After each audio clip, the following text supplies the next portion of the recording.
ज़रा सोचो, अगर कोई भी इंसान KFC में 24 एम्प्लॉयज़ में से 23 सिलेक्ट हो जाए, सिर्फ वो ही इंसान है जो सिलेक्ट नहीं हुआ, तो उस इंसान को कैसा लगेगा। और वही इंसान ने 30 से ज़्यादा जॉब्स ढूंढी लेकिन उसको एक भी नहीं मिली।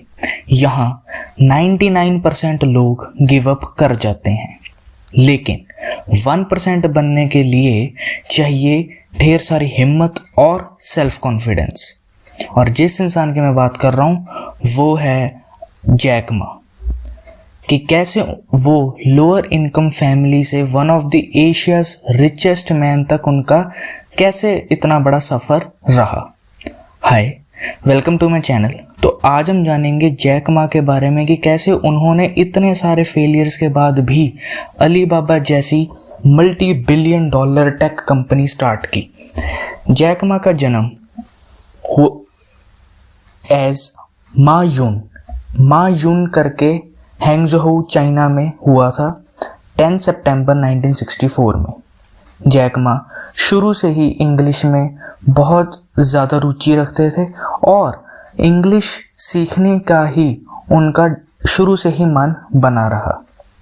वो हैंगझोउ इंटरनेशनल होटल में, क्योंकि हैंगझोउ एक टूरिस्ट प्लेस बन चुका था, वहाँ 1960 से लेकर 1970 तक चाइना की इकॉनमी बहुत ख़राब चल रही थी। सिर्फ हैंगझोउ एक ऐसी जगह थी वहाँ टूरिस्ट ज़्यादा आते थे, तो वो टूरिस्ट गाइड बनकर सारा टूर कराते थे, लेकिन उसके बदले में फॉरेनर से इंग्लिश सीखते थे। 12 साल की उम्र तक जैक मा ने अपना पॉकेट रेडियो अपने पास रखा और हर रोज़ चाहे कुछ भी हो जाए 9 साल तक 20 से 25 किलोमीटर तक डेली पॉकेट रेडियो से इंग्लिश सुनने और सीखते रहे। वो हर रोज़ 25 से 27 किलोमीटर तक बाइसिकल पे ही इंग्लिश प्रैक्टिस करते थे और उसमें से एक फॉरेनर ने उनका नाम जैक रखा। जैक इसलिए ताकि वो बहुत इजी टू प्रोनाउंस है और मा यून का नाम जैक मा हो चुका था।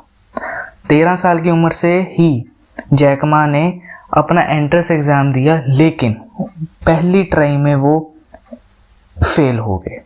उनको 120 में से सिर्फ 1 नंबर मिले। दूसरी बार फिर ट्राई किया, वहाँ उनको 20 नंबर मिले, लेकिन फिर भी फेल हो गए। फिर 1984 में तीसरी बार जैक मा ने फिर वही कॉलेज एंट्रेंस एग्ज़ाम दिया। अब वो 90 पॉइंट्स हासिल करके पास हो गए थे। वहाँ यूनिवर्सिटी में जैक मा बहुत अच्छे स्टूडेंट बन गए थे, क्योंकि एकेडमिक परफॉर्मेंस उनकी बहुत ज़्यादा स्ट्रॉन्ग हो गई थी और इंग्लिश उनकी बहुत ज़्यादा एक्सीलेंट हो गई थी। वो इंग्लिश लिख भी सकते थे, समझ भी सकते थे और अच्छी तरह बोल भी सकते थे। और वहीं हैंगझोउ फेडरेशन ऑफ स्टूडेंट्स के 2 टर्म तक चेयरमैन भी बने रहे। 1988 में बैचलर ऑफ आर्ट्स इंग्लिश में हासिल करके उन्होंने ग्रेजुएशन ली और वहीं हैंगझोउ यूनिवर्सिटी में ही लेक्चरर बन गए। लेकिन हैंगझोउ यूनिवर्सिटी से पहले उनका मानना है कि उन्होंने हार्वर्ड बिजनेस स्कूल में 10 बार अपनी एप्लीकेशन लगाई थी एज इंग्लिश टीचर की, लेकिन 10 बार ही हार्वर्ड ने भी रिजेक्ट कर दिया। जैक मा का खुद की मानना है कि उन्होंने एक बार अपनी स्पीच में कहा था कि वो 30 से ज़्यादा जॉब्स ढूंढी और हर एक में ही उनको रिजेक्शन ही मिली। फिर वो लास्ट जो उनकी रही 31st जॉब जिसमें वो ट्राई करना चाहते थे और वो थी KFC की। KFC में भी उन्होंने जॉब के लिए इंटरव्यू दिया, लेकिन 24 एम्प्लॉयज़ में से 23 एक्सेप्ट हो गए थे। सिर्फ वही थे जैक मा जो रिजेक्ट हो चुके थे। उसके बाद 1994 में उनको लगा कि हैंगझोउ में इंग्लिश की बहुत ज़्यादा कमी हो रही है, तो वहाँ उन्होंने हैंगझोउ में ही हाइबो ट्रांसलेशन एजेंसी शुरू की, लेकिन वो भी 1-2 साल तक फेल हो गई। फिर 1995 में म्यूनिसिपल गवर्नमेंट चाइना की, उन्होंने US भेजा जैक मा को और वहाँ जैसे ही वो US पहुँचे वहाँ उनकी लाइफ चेंज हो गई थी। वहाँ इंटरनेट बहुत बहुत ज़्यादा यूज़ हुआ। वहाँ उनको इंटरनेट के बारे में पता चला कि कैसे यूएस में ही वो इतने बड़े इंटरनेट के साथ उनके इतने ज़्यादा कनेक्शंस हैं, इतने ज़्यादा नेटवर्क बने हुए हैं, घर बैठे बैठे ही आप कहीं भी किसी से भी बात कर सकते हो।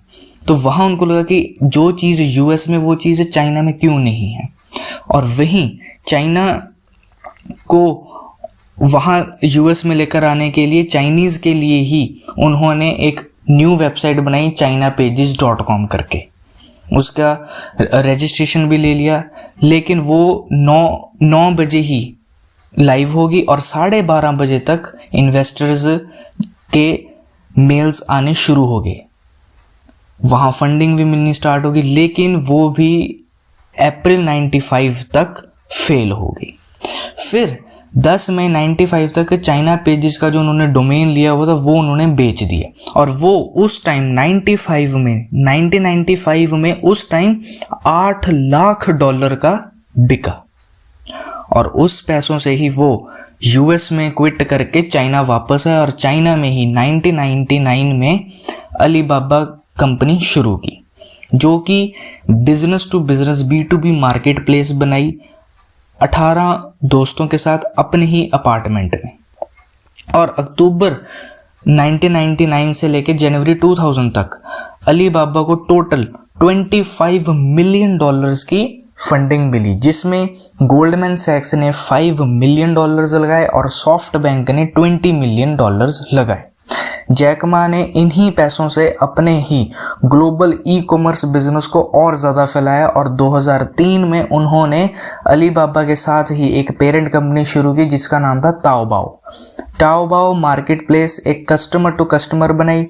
उसके बाद अली पे, जैसे यहाँ पेटीएम है, गूगल पे, वैसी वहाँ चाइना में अली पे बनाई, फिर अली एक्सप्रेस बनाई, फिर एंट ग्रुप बनाई और वहीं से ही ईबे की डाउनफॉल आनी शुरू होगी। क्योंकि ईबे ऑनलाइन में देखा जाए तो चाइना में ईबे का बहुत बड़ा नाम था। जैसे ही ताओबाओ शुरू हुई और ताओबाओ का नाम बहुत ज़्यादा मशहूर हुआ, चाइना में काफ़ी लोगों ने उसको एक्सेप्ट किया, तो ईबे की डाउनफॉल आनी शुरू होगी।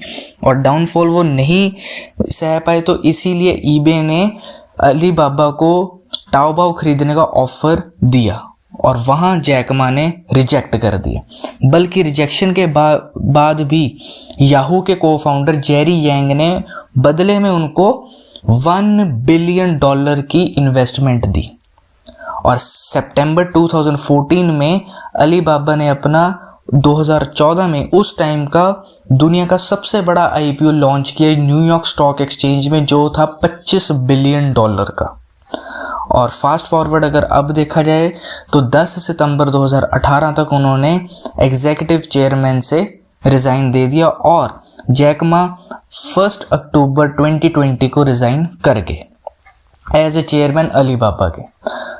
फिर अब बात करें, राइज तो इतनी बड़ी मिल गई और फिर से ही उनको एक बार फेलियर देखना पड़ा पर्सनली। राइज एंड फॉल जो आई है वो जैक मा की तब हुई जब उन्होंने एक इंटरव्यू में चाइना के फाइनेंशियल मार्केट रेगुलेटर्स और बैंक्स को बहुत ज़्यादा क्रिटिसाइज किया। फाइनेंशियल टाइम्स की रिपोर्ट है कि नवंबर 2020 से जो एंट ग्रुप का बहुत बड़ा IPO आने लगा था, इस इंटरव्यू के बाद उधर की गवर्नमेंट, उधर की रेगुलेशंस ने उसको सस्पेंड करा दिया। चाइनीज़ बैंकर्स, ऑफिशियल्स सारों ने ही IPO को रद्द करवा दिया और 2020 से लेकर कम से कम 1 से 1.5 साल तक जैक मा पब्लिक अपीयरेंस उन्होंने दिखाई ही नहीं।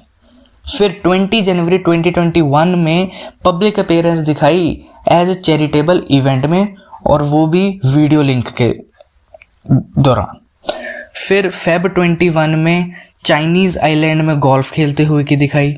फिर मार्च 21 में जब उनका इन्फ्लुएंस, उनकी पावर चाइना के अपनी ही गवर्नमेंट से बहुत ज़्यादा स्ट्रांग होगी, वो चाइनीज़ पीपल के लिए बहुत ज़्यादा इंस्पिरेशनल बन गए, काफ़ी ज़्यादा फॉलोअर्स हो गए, काफ़ी वो इन्फ्लुएंस होने लग पड़े। और चाइना के ही उन्होंने काफ़ी ज़्यादा न्यूज़पेपर्स कंपनी खरीदी, मीडिया कंपनी खरीद ली, जहाँ पे उनका इन्फ्लुएंस बहुत ज़्यादा स्ट्रांग हो जाए। और वहीं चाइनीज़ गवर्नमेंट को ये नहीं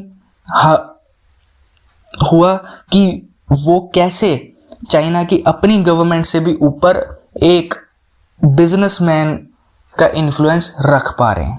तो मार्च 21 में चाइना की अपनी ही गवर्नमेंट ने अलीबाबा और जैक मा को सारे ऑर्डर दे दिए, सारे चाइनीज़ रेगुलेटर्स को ऑर्डर दिया कि जितने भी हांगकांग और साउथ चाइना मॉर्निंग पोस्ट जैसी मीडिया कंपनी उन सब को बेच दिया जाए, ताकि उनका इन्फ्लुएंस बहुत ज़्यादा कम हो जाए और वो सिर्फ और सिर्फ एज प्राइवेट लाइफ ही जी पाए। उसके बाद हाल ही में नवंबर 2022 नवंबर में टोक्यो में वो एज लो प्रोफाइल अब वो रह रहे हैं, लेकिन ओकेजनली उनका अब्रॉड ट्रैवलिंग होती रहती है। तो ये थी आज की कहानी जैक मा के बारे में कि कैसे एक इंसान ने KFC से भी रिजेक्शन पाई, हार्वर्ड जैसे से रिजेक्शन डाली, अपनी ही गवर्नमेंट के खिलाफ हुए और अपनी ही गवर्नमेंट ने ही उन्हीं का ही डाउनफॉल करवाया, और कैसे एक लोअर मिडिल क्लास फैमिली से वो चाइना के सबसे अमीर आदमी तक बने और 2014 में उस टाइम का दुनिया का सबसे बड़ा IPO भी लॉन्च किया। ये कहानी थी जैक मा और अलीबाबा ग्रुप की। तो उम्मीद है कि आपको ये वीडियो पसंद आए, काफ़ी इंस्पिरेशनल लगे तो चैनल को सब्सक्राइब ज़रूर करें, और हम ऐसे ही और बिजनेस के स्टडीज़ लेकर आएंगे जो आपको इंस्पायर करे, जिसमें आपको इंस्पिरेशनल मिले कि कैसे एक आदमी ने इतनी ज़्यादा रिजेक्शन के बावजूद भी कभी भी गिव अप नहीं किया और अलीबाबा जैसी $multi-billion टेक कंपनी स्टार्ट की। उम्मीद है कि आपको वीडियो पसंद आए। लाइक शेयर सब्सक्राइब ज़रूर करें। Thank you.